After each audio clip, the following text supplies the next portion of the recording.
Hi there.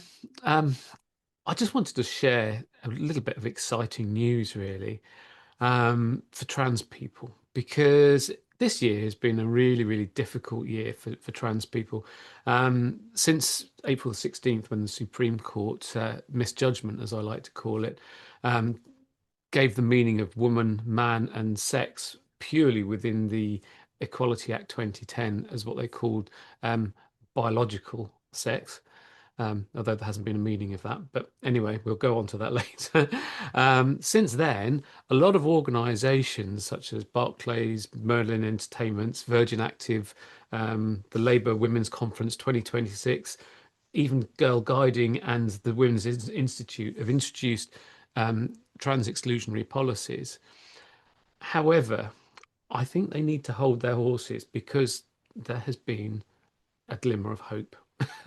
And so within the space of a week, there have been two employment tribunal judgments that have come out saying that it's not unlawful for trans women to use women's spaces, basically, because basically all this is aimed at trans women, although it does affect all trans plus people, so including non-binary people.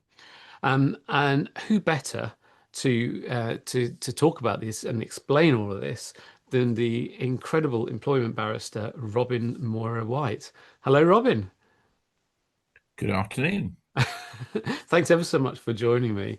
So I'm glad to see you've got a smile on your face. And, Um, and be- the Christmas jumper has come out, Absolutely, given yeah. we're Ho ho recording ho. in a week or two into December now. Yeah. Um, so the first case I wanted to sort of discuss briefly before we go on to the big one, was the one with Maria Kelly versus Leonardo UK. Do you want to tell us a little bit about what happened there? Yeah, so Maria Kelly was a sort of people manager within Leonardo, which is a very people-based business working in the defence tech sector based in Edinburgh. And she was very concerned that trans people were using the female lavatories in the um, in the establishment that she worked, and she reckoned that that was harassment of her, and she brought um, a case alleging that, and the Scottish Tribunal decided that it wasn't harassment, and that there wasn't really any really good reason why trans people couldn't be using facilities consistent with their gender. That wasn't harassment. That wasn't indirect discrimination of somebody with gender critical beliefs. Absolutely. And the thing is, it makes you wonder why she's in that job as well, doesn't it? She's head of people. Well, there is a certain irony. Yeah. One assumes that after the result that she'll go back to the trans people who work in Leonardo to explain to them that they're all perfectly entitled to carry on using the facilities that they've been using. Absolutely. And then within a week of that, then we had the big one, didn't we? Sandie Peggie versus NHS Fife and Dr. Beth Upton. Yeah, And I mean, Kelly and Leonardo was on those of us, the radar for those of us who are following these issues. mm, Um, Peggy had been made, Peggy and Fife and Upton had been made a lot of in the media, and I think the gender critical world thought this was the case in which it was going to be confirmed that the effective for women in Scotland was to banish trans people from effectively the lavatories consistent with their gender, that they would have to go and, I don't know, use a porta cabin out on the airfield somewhere. yeah. And it's interesting in that if you looked at most of the mainstream media, I mean, the vast majority of the mainstream media were reporting on it as if it was a win for Sandy Peggy and a loss for all trans people. And yet nothing could be further from the truth because she actually lost 43 of her 47 allegations and every single one against Dr. Beth Upton, didn't she? Yeah, we had, and please, this is not a political comment, but we had Kemi Badenoch congratulating on her win. And somebody wryly on social media said, "Was that a win rather like the Conservatives won the last general election?" Brilliant. Seemed to. Um, Now, I think we it's right to preface our remarks with the areas that with a note about the area that the four allegations that she did win Yeah. on. Do you want to go back and sorry, we both jumped the gun Yeah, because obviously we both know the case, but do you want yeah, to no, just of course. explain the outline? That was my Right. fault. So yeah, so Sandie Peggie is a nurse at a hospital in Fife in Scotland, and she has gender critical, sex realist views. So she doesn't like having trans people around. In fact, she has some fairly findings of fact show that she has some fairly unpleasant views on a number of other subjects as well, and those are all Yeah. carefully recorded in the judgment. Yeah, So, I couldn't believe the racist comments that she was making. well, Horrendous. I'm gonna stick to the judgment Yeah. because the judgment has made some findings and not others, but it certainly made those findings, Mm. and it also made findings that as Peggie wasn't a particularly credible witness in a number of areas, Yeah. whereas Dr. Upton was, and we'll come to that. So, Dr. Upton in the same hospital was a junior doctor who was transitioning from male to female, and on occasion found herself using the same facilities as Sandie Peggie, the nurse. And Sandie Peggie initially made some complaints via the internal structure, via the management group, but started to interact badly with Dr. Upton. And there's a particular instance on Christmas Eve. Gosh, the number of cases over the years I've done about Christmas parties anyway, but it was nothing about, it wasn't the Christmas party, this was Christmas Eve. Yeah. And Sandie Peggie ends up confronting Dr. Upton and asking questions like, what are your chromosomes? And you shouldn't be in here, and this, that, and the other, which the tribunal found ultimately could have founded a harassment case by Dr. Upton against Ms. Peggie. And that Yeah. doesn't seem Yeah. to be, that's not been very clearly reported No. in the wider media. It'd be interesting to see whether Dr. Upton decides to pursue that. Well, I think Dr. Upton did make an internal complaint, and actually Right. that it wasn't upheld. And my guess is that Dr. Upton probably wants to get on with her life, I I'd have think so. thought. Yeah. But the case was brought by Nurse Peggie against both the employer for granting permission for Dr. Upton to be there and Dr. Upton just for being there. Just for existing. Um, well, not just existing, but being in the same space Yeah. as Yeah. Nurse Peggie, and in an immensely careful judgment. And I'm a glutton for punishment. I've read all 1,272 paragraphs of it, all 312 pages. I expect nothing less of you, Robin. No, well, I've been interviewed several times already I'm about it, so I sure. thought I'd probably better know. Yeah. It's a bit, it's not especially competent. I've seen loads of comment by people who plainly haven't read Mm. either any of the judgment. There is a press summary as well, which is a short press summary, which is quite helpful that people Mm. might want to read. Or they might want to put it on their Christmas list for a bound copy in Morocco to join their library. I mean, it'll certainly keep the bookbinders of Britain busy if Yeah. people have copies of this. Certainly kept my Chambers printer busy Yeah. printing off a copy. And as you said rightly, she lost 43 of the 47 points that she made. The only points that she won on was that when she raised matters with her employer, they were a bit laggardly in dealing with her complaint. And what the tribunal say, it's a legitimate complaint because she had a protected belief of that sex was real and that Dr. Upton shouldn't have been allowed to use the facilities. And the employer should have been more active in dealing with that and couldn't really explain why it hadn't been. And therefore, the tribunal drew a conclusion that this was because of the particular beliefs that Nurse Peggie had. And so she succeeded on 4 of those and will get some nominal payout, but completely failed against Dr. Upton directly and failed on the points of principle. And the case really says very clearly, look, there are 2 protected characteristics at play here: gender reassignment on one side, gender critical belief on the other. No, one doesn't trump the other, or if you throw sex into the mix equally, that doesn't trump anything. Trump the other 2 beliefs. And what the employer has to do, faced with employees with conflicting protected characteristics in particular circumstances, is to find a practical solution. And they've pointed at a thing called the Bank Millet test, which arose in cases called Higgs and Page. And that effectively gives a sort of short process for the employer to look at and see how they can accommodate people with different needs. And I have a suggestion or two practically as to how that can occur. Okay. What would you suggest? Right. So in many circumstances, you will just have male and female facilities, and so you could you set up a straight clash, haven't you, between potentially Yeah. between trans people who think they should use facilities consistent with their gender, and people with gender critical or sex realist beliefs who think they shouldn't, or potentially with people with religious beliefs. I mean, there are people with very strong religious beliefs who don't think trans people should be accommodated as they would wish.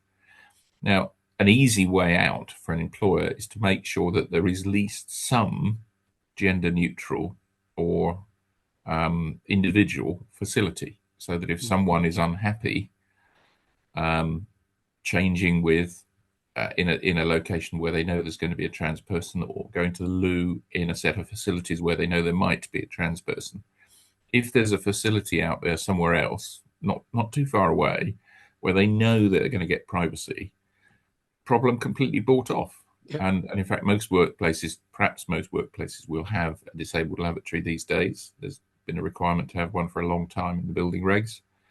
It's not that difficult to provide one additional facility. It's not that expensive. And what we seem to have achieved is a very sensible British compromise that allow people to live and work in comfort and without conflict between them. Yeah. And on that basis, it seems to me Judge Kemp and their members have done a very sensible job, as did the judge in Kelly and Leonardo in much the same way. Seems very well balanced, doesn't it? I think. Yeah, it's very sensible. It's Mm. straightforward. It's workable, which the absolutist position that we were getting from the Equality and Human Rights Commission earlier in the year, for example, just wasn't. And the position we've got in the draft guidance, which is floating around, the leaked copies are floating around, but the government have not rushed to put that into effect. Yeah. Um, uh, it is rather shown to be difficult on the basis of these very sensible judgments, where the judge and the tribunal members have drilled down to the practicalities of actually that's what tribunals are set up for. They were set to bring that practicality of workplaces into the legal situation. And in my view, that's what they've done. Yeah.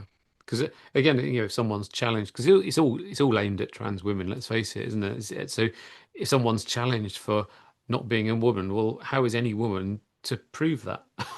There is no test. Yeah, well, I mean, it looks clearly at things like enforcement and how Mm. that's to occur and what have you. So, Yeah. I mean, there is a bit. Workplaces are slightly different from service locations in that you generally know who the employees are, and you've got a more controlled group. I mean, that was particularly true in Leonardo, where Yeah. they're an ex-list defence contractor, so you were pretty clear who was going to be there. But that's true in most workplaces. Yeah. But this is also very relevant to service provision locations in much the same way. Yeah.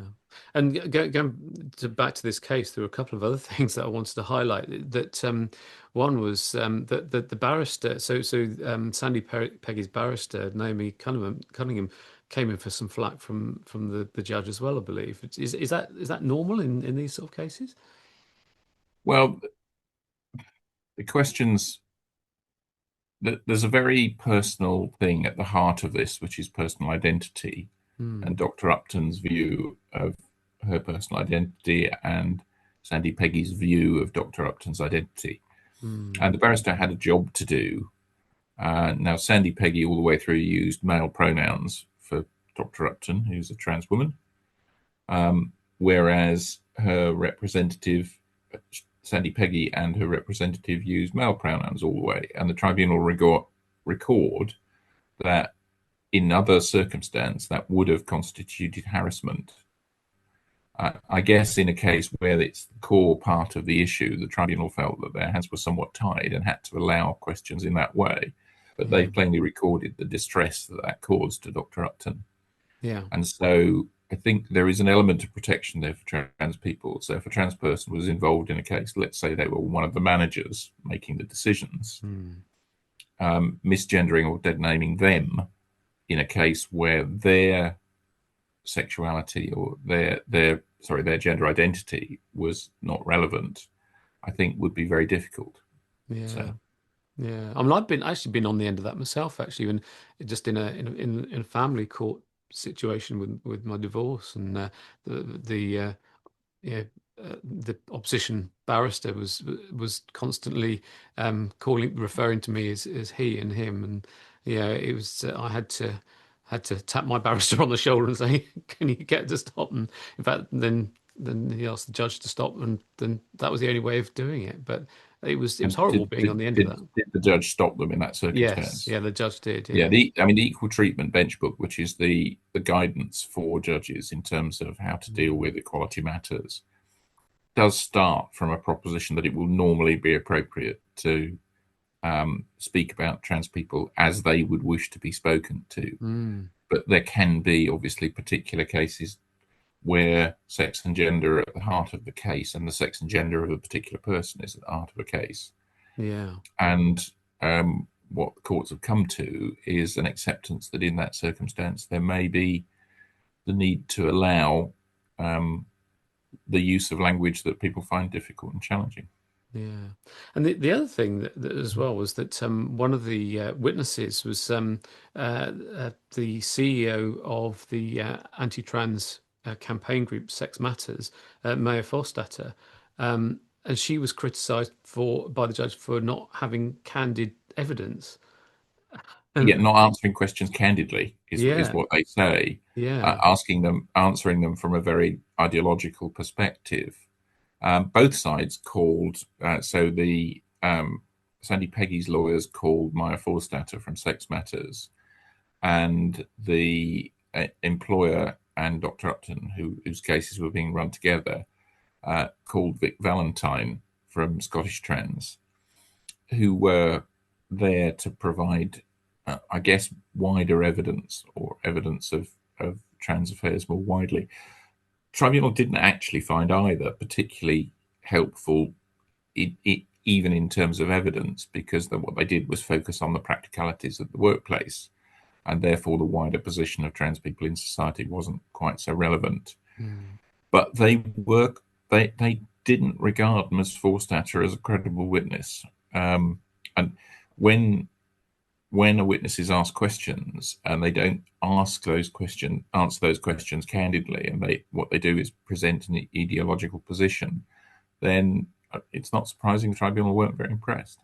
It does make you wonder how she thinks that she could go into any other courtrooms and be taken seriously. Well, it's a similar. Am I right in remembering that Helen Joyce went all the way to Australia to assist with a case in Mm, Australia, and that's the right. judge there found that she wasn't an expert on anything. She'd been put forward. In this case, Ms. Forstater wasn't really put forward as a formal expert, but in the case in Australia, Helen Joyce had been put forward as an expert in gender matters, Yeah, and the Australian judge found that she wasn't qualified to comment on anything. yeah, yeah. So, in a sane world, these sort of people wouldn't be in those sort of cases. Mm. I find it hard to comment. It's It's a moving bit like, swiftly on. any answer to that question agrees with you that we don't live in a same world. Well, Yeah, maybe I do agree with that. yeah. Anyway, yeah. But I mean, the upshot of all this is that they've sort of shown that it's not unlawful for trans people to use single-sex spaces. I mean, that's the No, I upshot. think that was the great hope of the gender critical people, Mm, that these particularly these two cases were going to come out with judgments that said, well, it was wrong not to have sent trans people to some remote Scottish island, and that's not the result. no. And in fact, employers who jumped to implement the undoubtedly wrong guidance provided by the Equality and Human Rights Commission back in April need now to look seriously at what they're doing. And if they are blanket excluding trans people from gender relevant facilities, then they're probably acting unlawfully. I mean, Yeah. one has to be careful about discrimination. Each set of circumstances will be different. The circumstance of the facilities in the workplace, the alternatives, where they are, how far away they are, whatever, will vary case by case. What is desperately needed now is some proper guidance that implements this. I think one of the difficulties is that we've seen, frankly, the gender critical people running around with their hair on fire since the judgment, since the Peggie, particularly the Peggie judgment came out. And I believe there's a press conference today at which it's to be announced that Peggie will be appealing. I wouldn't be at all Right. surprised. So, we haven't heard the last of Sandie Peggie yet. Well, certainly there's lots of money being thrown in her direction. So from the usual suspects. Yeah, but I know that there are unions lining up to support trans people to say to employers who are, some employers have jumped and excluded trans people from facilities. There are certainly people lining up behind trans people to support them. Yeah, I And agree. what most employers want to do is, get on and do their work, Yeah, have their employees do their work and not be sued. absolutely. And Yeah. and the suggestion, once again, the suggestion that I am, my advice is often based around is, look, have that other space, not for anyone in particular, but for anyone who finds the communal space difficult. Yeah, yeah, absolutely. And so finally, what would be your advice to any organisations who are currently implementing trans-exclusionary policies or who are thinking about implementing them, thinking they're complying with the Supreme Court ruling? What would be Well, your take advice? some decent advice. What I think the recent cases show is that blanket exclusion, or inclusion without thought, actually, as well, is likely to be wrong and is likely to take you into an area that you're going to be sued. Um, Listen to your employees if they come forward with difficulties, trans employees, non trans employees, gender critical employees, and find practical solutions. And I'll set it out once again. So, fine if you've got gendered facilities, have some other facility which is available to anybody who needs them. Then how can it be then said that a person is provided with a harassing environment if they have a sensible, practical alternative to go off and use, separate from anyone else, whoever they are? Yeah, but not blanket exclusion of But trans people. certainly not No. blanket exclusion of trans people, is almost certainly unlawful. I mean, Yeah. once again, I'm very careful with discrimination cases, discrimination circumstances. Today, you've got to look at the individual. They're all fact specific. You always got to look at the individual circumstance. But a blanket exclusion, no, you're trans, you must go and use the men's, is almost certainly unlawful. No. Brilliant. Well, thank you so much for your time today and your advice, Robin. I really do appreciate it.